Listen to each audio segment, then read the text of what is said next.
सभी को मेरी इस पहली क्लास में दिल खोल कर स्वागत है। स्टडी विथ अंकित में आप लोगों को हर साल की तरह इस साल भी दिल खोल कर स्वागत करते हैं।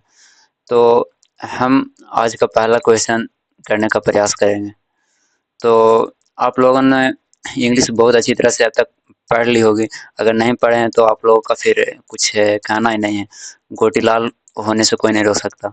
तो उससे पहले हम लोग देखते हैं, खैर जो होना रहा वही होगा।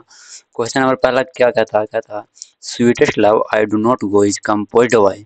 Sweetest love I do not go जो कविता लिखी गई है वो किसके द्वारा कंपोज किया गया है?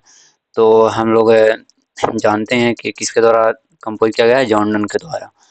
फिर क्वेश्चन नंबर सेकंड में कहता है मिस्टर जॉन बिलोंग्स टू, कहता है मिस्टर जॉनस जो है वो कहाँ से बिलोंग करते हैं?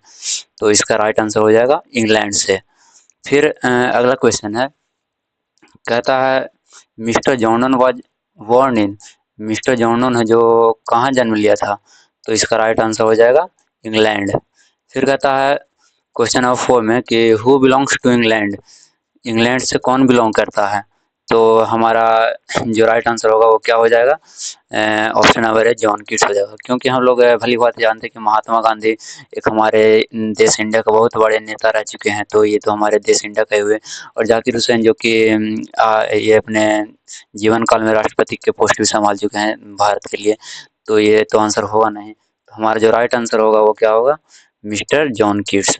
फिर आगे का क्वेश्चन हम लोग देखते हैं, जो है कहता है who is an English poet, कहता है इसमें से एक इंग्लिश पोएट कौन है?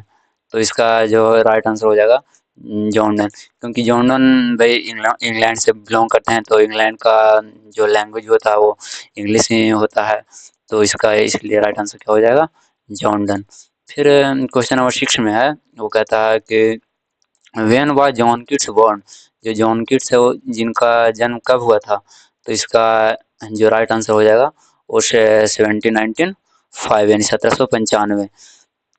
नेक्स्ट क्वेश्चन पे आते हैं। तो नेक्स्ट क्वेश्चन कहता है कि when was John Keats dead, John Keats का मृत्यु कब हुआ था? तो इसका राइट आंसर क्या हो जाएगा? 1821 यानी कि 1821। फिर कहता है when was John Donne born in, John Donne का जन्म कब हुआ था? तो इसका राइट आंसर क्या हो जाएगा?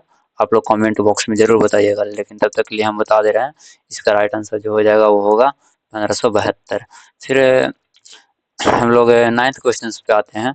वो 9th क्वेश्चन क्या है, कहता है who is a metaphysical poet, कहता है मेटाफिजिकल पोएट कौन है? मतलब तो हम लोग sweetest love I do not को जो चैप्टर पढ़े हैं उसमें हम लोग को ये बताया गया है कि जो जॉन डन थे वो एक मेटाफिजिकल पोएट के लिए भी जाने जाते थे। फिर हमारा 10th और आज का लास्ट क्वेश्चन जो है वो है कि सॉन्ग ऑफ माई सेल्फ जो पोएम है वो पोएम कहाँ से लिया गया, किस बुक से लिया गया, किस बुक से के द्वारा ये लिखा गया है? तो इसका जो राइट आंसर हो जाएगा वो हो जाएगा लीव्स ऑफ ग्रास। तो आज की ये 10 महत्वपूर्ण क्वेश्चंस हम लोग कर लिए हैं। तो आप सबसे एक रिक्वेस्ट है कि इस स्टडी विद अंकित चैनल को सब्सक्राइब और